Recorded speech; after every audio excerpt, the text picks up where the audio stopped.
I sacrificed everything for my stepchildren, but they chose the father who abandoned them. Hello, my name is Daniel and this is my sad story. I was 46 when I married Laura, a woman with Colorado sun still living in her freckles and the habit of looking out windows as if mountains might reappear if she stared long enough. She brought 2 teenagers with her, Evan and Sophie, and everyone congratulated me like I'd skipped the hard part of fatherhood. No diapers, no sleepless nights, no midnight fevers. A ready-made family, they said, as if families were furniture you could unbox and arrange. They didn't warn me about the shadows that come with other people's histories. They didn't tell me what echoes sound like when you move into a house that already knows another man's voice. Their father, Michael, lived in California now. Far enough to be an excuse. Close enough to be a myth. He rarely showed up, never contributed, but somehow his absence made him larger. The legend works like that: the less you see, the more you imagine. In our kitchen, he was everywhere and nowhere. On Sophie's tongue when she said Dad would never make us eat this. In Evan's shrug when he refused to put his plate in the sink. In Laura's tired smile when she said they're just kids, they'll come around. His name was a key that opened every locked door I tried to build. I entered softly. You learn to do that when you are the newcomer, when your footsteps feel too loud. I learned the drawers, where the cutlery lived, the slant of the hallway in the morning, the sound the garage door made when it decided not to obey. Fixing became my language. I repaired the wobbly banister, the leaking bathroom pipe, the backyard gate that wouldn't close. I replaced the porch bulb so the house would have a lighthouse glow when they came home late. I thought work could pass for belonging. I cooked dinners no one asked for. Good dinners. Heavy ones on cold nights, light ones when the heat sat on the roof like a sleeping animal. Evan ate fast, already standing, already leaving.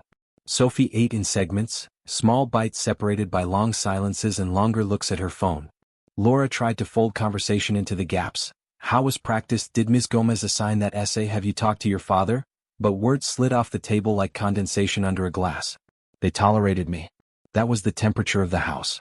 Lukewarm. I was Mom's husband, a light source you don't notice until it flickers. I became the man they walked around, the quiet weather of their days. I told myself not to take it personally. The first rule of being a stepfather: try not to bleed where they can see. They test you. You hold. They ignore you. You hold. They say he's not my real dad. You hold. You keep your voice low, your schedule full, your expectations reasonable.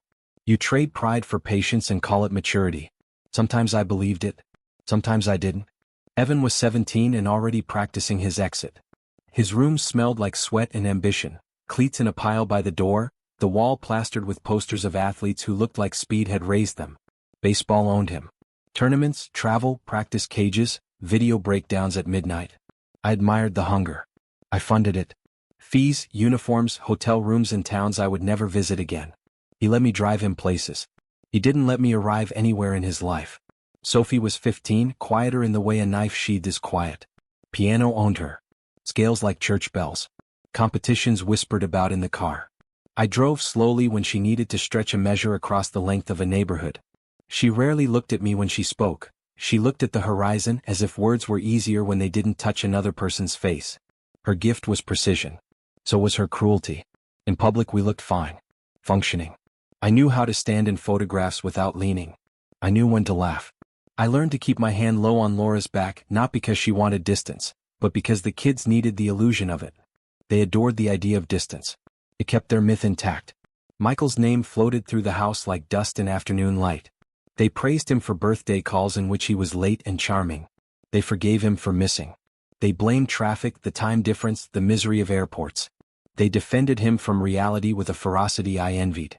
I didn't take his place. I couldn't. I built scaffolding around a structure that kept leaning toward California. There were little humiliations, small and repeatable, the kind that wear grooves into a man's patience. The way Evan waited for Laura to repeat anything I asked before he moved. The way Sophie announced I'm texting Dad when I suggested a curfew, as if his imaginary consent canceled my presence. The way relatives glanced at me like a clerk who rang up the total and then watched someone else sign. Laura's silences did more damage than any outburst. She believed time would soften edges. She believed being calm was the same as being strong. It isn't. Calm can turn to complicity while you're congratulating yourself for being reasonable. I remember the first night I realized the house didn't know my name. It was winter. The kind that comes early and looks like a mistake. I'd fixed the heater, the one that coughed like a smoker when the thermostat demanded heat. I came upstairs smelling like dust and attic. Sophie was on the couch with a blanket over her knees, a piano video muted on her laptop.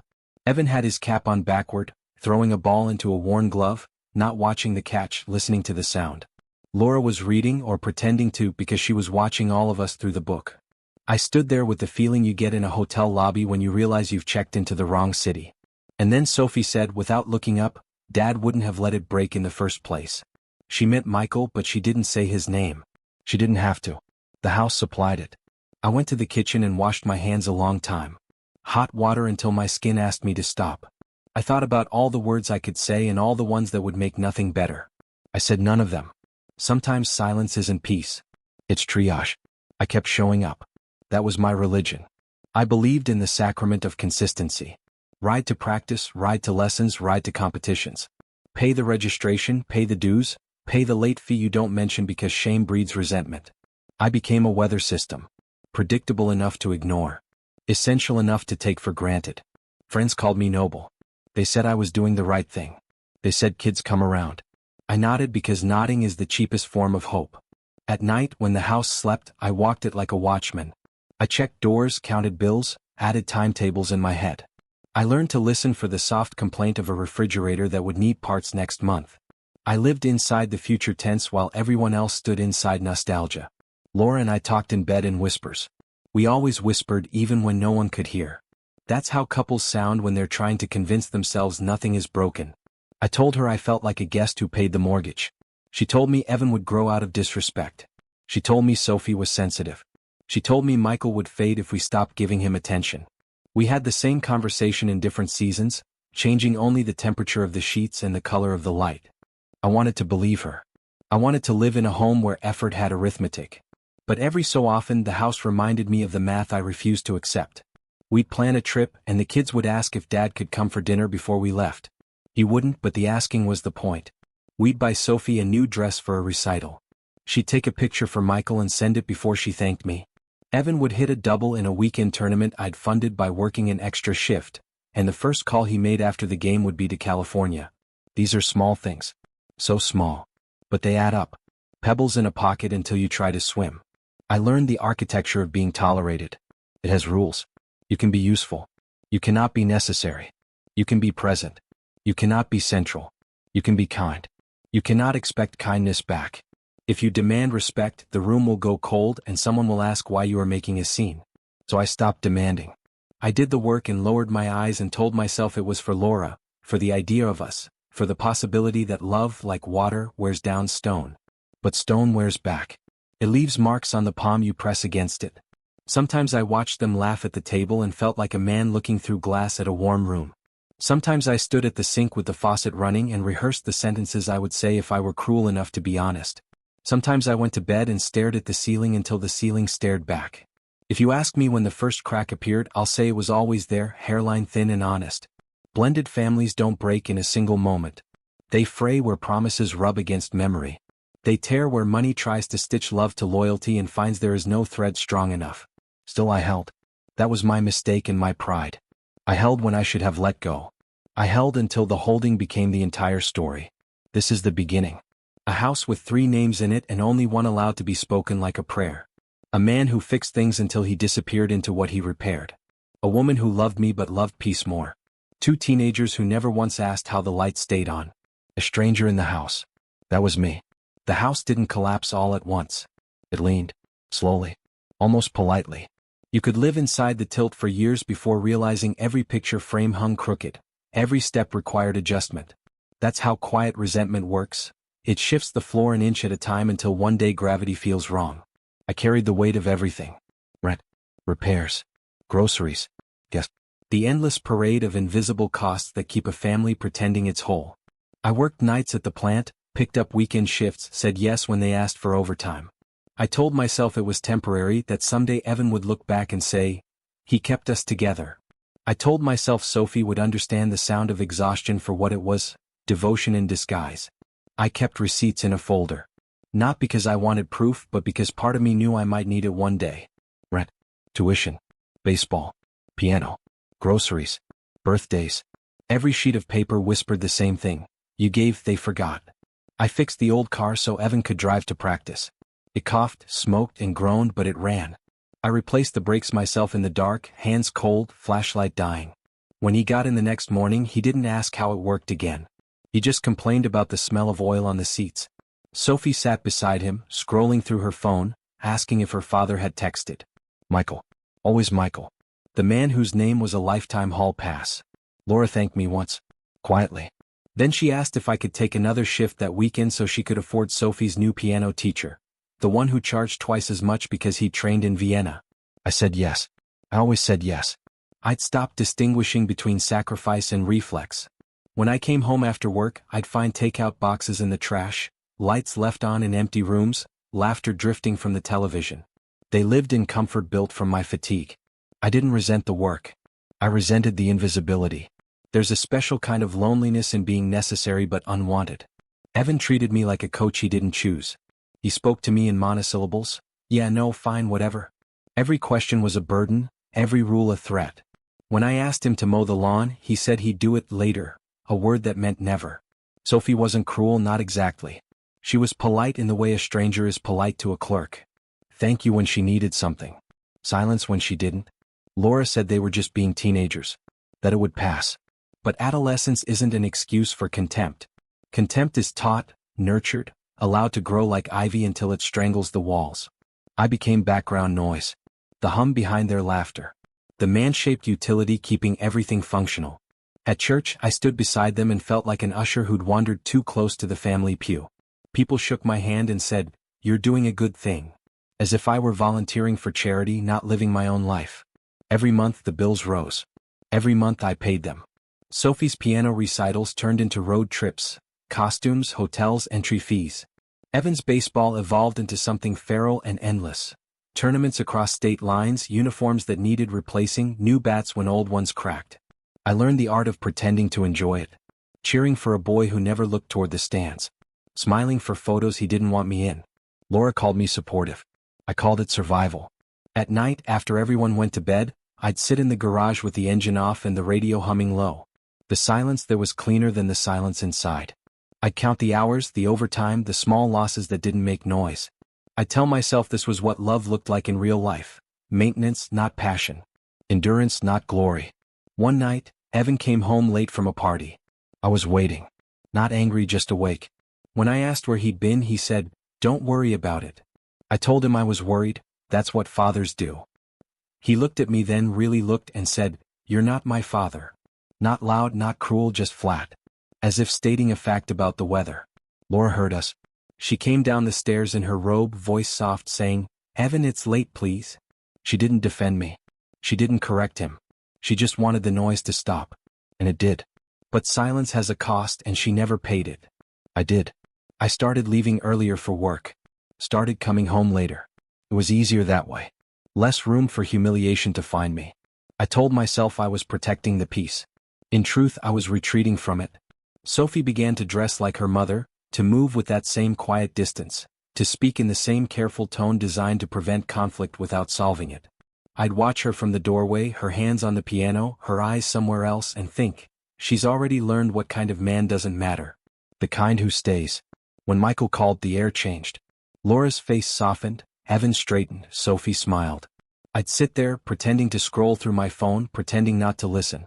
He'd promised to visit, to send money, to make it up to them. He never did. Still they waited. Hope is a Dr*G stronger than truth. Once, when he sent a small gift, a cheap bracelet for Sophie, a baseball cap for Evan, they glowed like he'd returned from war. I watched from the hallway, unseen, holding a toolbox. The irony wasn't lost on me. He sensed symbols, I sensed stability, and symbols always win. Laura said she understood how hard it was for me. She said I was doing the right thing. She said all the things you say to a man when you want him to stay tired but silent. I wanted to believe her, but her comfort sounded like negotiation. Sometimes when I drove home at dawn, I'd stop at the edge of town where the fields open wide and the world looks unclaimed. I'd sit there, engine idling, watching the sun crawl up over the horizon. I'd think about leaving. Just driving until the road ran out. But then I'd think of Laura, how she looked when she slept, the small line between her brows when she dreamed, and I'd turn back. Love, it turns out, is mostly returning to places that hurt you. Evan turned 18 that summer. We threw a small party. His friends came loud and hungry. I grilled in the yard while Laura set up lights. When Michael's call came through, Evan walked away to take it. I watched him through the kitchen window, laughing into the phone, shoulders loose, easy.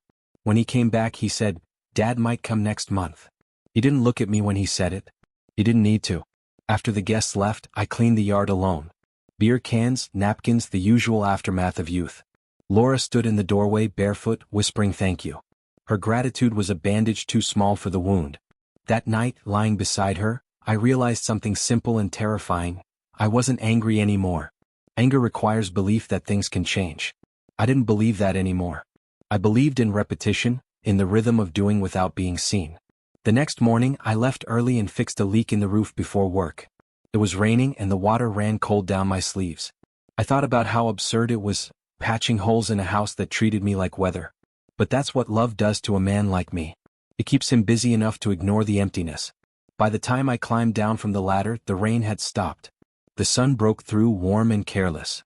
For a moment, I let it touch my face. For a moment, I felt almost free. Then I heard Sophie call from inside, her voice sharp and impatient. "Mom, can you tell Daniel to move his truck? Dad's coming over to drop something off." That was the moment I realized what I had become. An obstacle in their myth. A shadow parked in the wrong place. I moved the truck. I always did. That night, I opened the folder of receipts again. The papers were damp from the humidity, curling at the edges. I stared at the numbers, the proof of my devotion written in ink that would one day fade. I thought of how invisible work remains until it stops. The next part of the story begins there, where patience hardens into something else, where giving becomes a quiet kind of rebellion. But that night, I was still the man holding the ladder, fixing what others break, waiting for gratitude that would never come. Some betrayals don't roar, they whisper until the whole house leans toward silence. Mine came that way, over years disguised as patience. I thought I was building a foundation. Turns out, I was digging my own grave with good intentions. By the time the real fracture came, I'd stopped expecting gratitude. I'd even stopped wanting it. All I wanted was quiet. Just one evening without the taste of someone else's disappointment in the air. But peace, like love, was a privilege reserved for the ones who hadn't earned it. It started on a Saturday. Laura's mother's birthday. A gathering of polite smiles and cheap wine. The kind of event that required more endurance than celebration. I'd spent the morning running errands, buying the cake, fixing the car so Laura could drive her mother home later. Evan refused to come at first. He said birthdays were for little kids. Sophie was already dressed when I got home, scrolling through her phone, ignoring the way the house tilted toward chaos. By the time we reached the restaurant, I was already invisible. Laura's relatives greeted me like a delivery man with perfect timing. I smiled, shook hands, made jokes that didn't land. I sat at the edge of the table while conversations skipped over me like stones on water. It was fine. I was used to being the ghost that picked up the bill. Halfway through dinner, Laura mentioned the upcoming cruise I'd booked. A trip I thought might reset us, force proximity, maybe even rebuild something. It had cost more than I wanted to admit, but I'd convinced myself that shared memory could heal what shared space had fractured. I pictured sunsets, laughter, maybe a moment when someone, anyone, looked at me like family. Sophie cut into that vision with surgical precision. She turned to her cousin and said, "We're going because Mom wanted it. Daniel just pays." Laughter followed, light, harmless, cruel. Laura looked at her, opened her mouth, then closed it again. That silence, her silence, was the loudest thing in the room. I sat there, fork suspended, pretending I hadn't heard. But I had. Everyone had. The conversation shifted mercifully to something else. Michael, of course. He'd sent a message that morning. A vague apology for not calling, a promise to make it up to them soon. They read it out loud, smiling. He'd become their family's favorite ghost, never present, always forgiven. Later when we got home, the house felt too small for all the things left unsaid. Laura poured wine. Sophie went upstairs. Evan slipped out to meet friends. The dishwasher hummed while Laura and I stood in the kitchen, both pretending to be busy. "You should talk to her," I said finally. "She's just a kid," Laura answered. "You know she didn't mean it. She meant it enough to say it." Laura sighed, tired, defensive. "You're reading too much into it." Maybe I was. Or maybe I'd spent too many years pretending not to. I went to bed before her. Lying there, I stared at the ceiling, counting the shadows from the street lights outside. Every sound in that house, footsteps, closing doors, the soft buzz of Sophie's music upstairs, reminded me of how hard I'd worked to keep it standing. The next morning, something inside me felt empty. Not broken, hollow. Like a structure stripped of weight. I made coffee, sat at the table, and watched the steam rise like something trying to leave. Evan came down first, dressed for practice, headphones already in. He grabbed his gear without a word. I stopped him at the door. "Don't forget to fill up the tank," I said. "It's low." He laughed, short, derisive. "Why don't you do it? You like playing chauffeur." He said it without looking at me. The words hung in the air like smoke from a cheap match. He opened the door before I could answer. When it slammed shut, something in me closed with it. Sophie came down next. She had her bag slung over one shoulder, hair still damp. "Mom said we need to talk about the cruise," she said. "Are we still going?" I nodded. "I already paid." "Okay," she said, then, as if compelled by some dark instinct, added, "I just don't think you should be the one making the plans. It's a family thing." I thought I was part of this family. She hesitated, met my eyes for the first time, and said, "You know what I mean." I did. I always had. She left before I could answer. Laura came down minutes later, pretending not to notice the tension, pretending to be late. I watched her pack her purse, the familiar motion of routine. "Did you hear what she said?" I asked. "She's emotional," Laura said.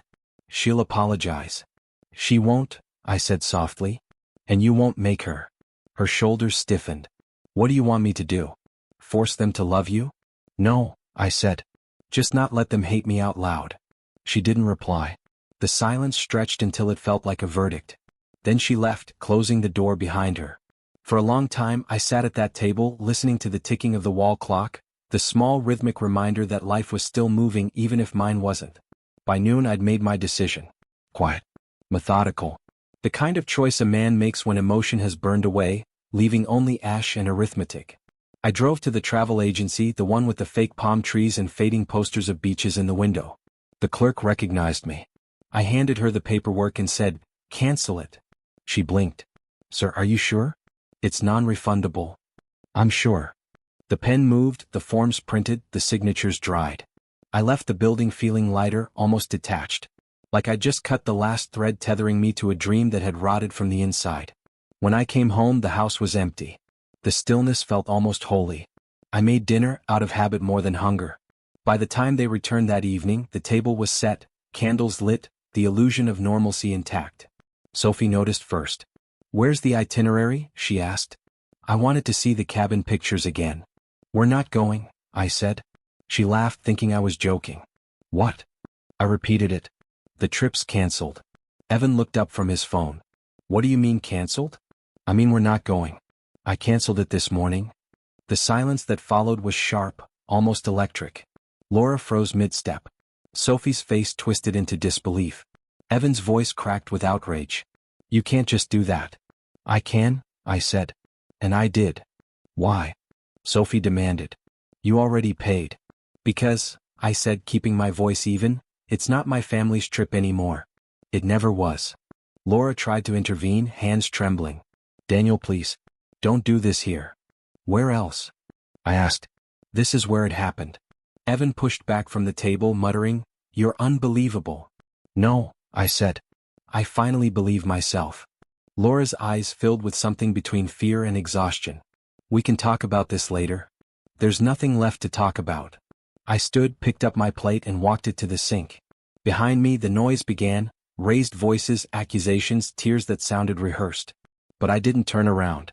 I let the water run over the dish until it was clean, until the noise blurred into something distant and irrelevant.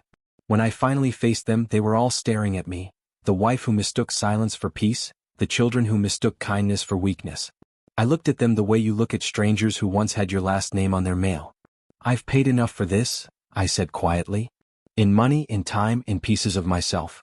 From now on, you can build whatever kind of family you want. Just don't ask me to fund it." Laura whispered my name like it was an apology.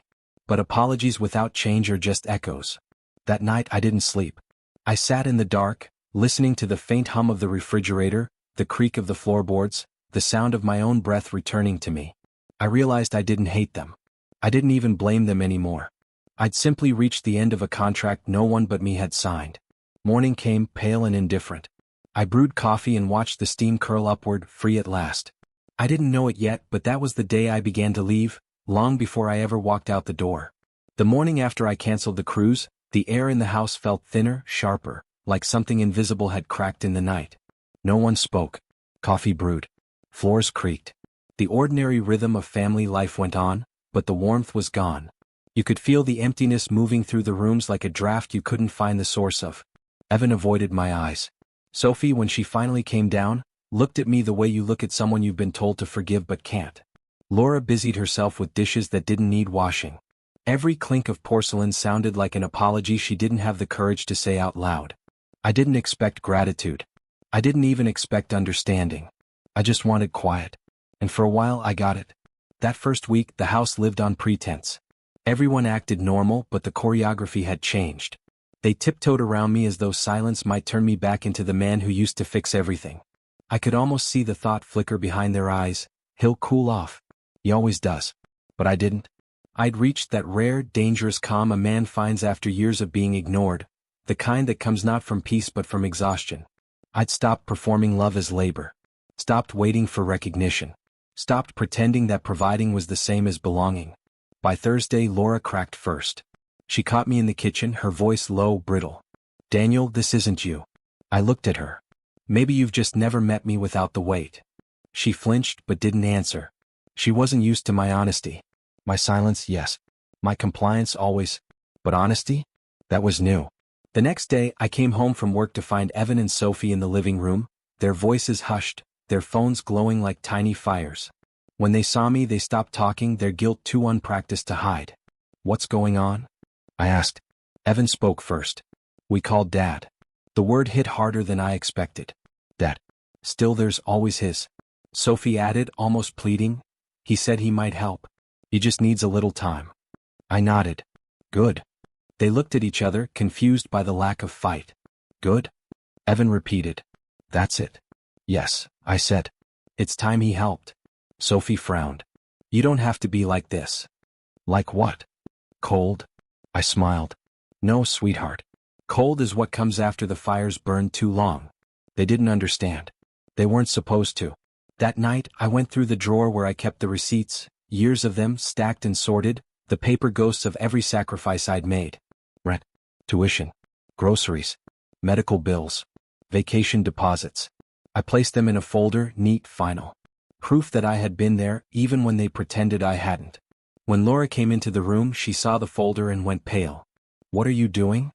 "Finishing my part." Her voice trembled. "Don't talk like that." "Like what?" "Like you're done." "I am." She sat on the edge of the bed, staring at her hands. "They don't understand what you've done for them." "They understand perfectly," I said. "They just don't care." "Don't say that." "It's true. They know exactly who pays for this life. They just prefer the fantasy that someone else would." Her eyes filled with tears. "You're being cruel." "No," I said quietly.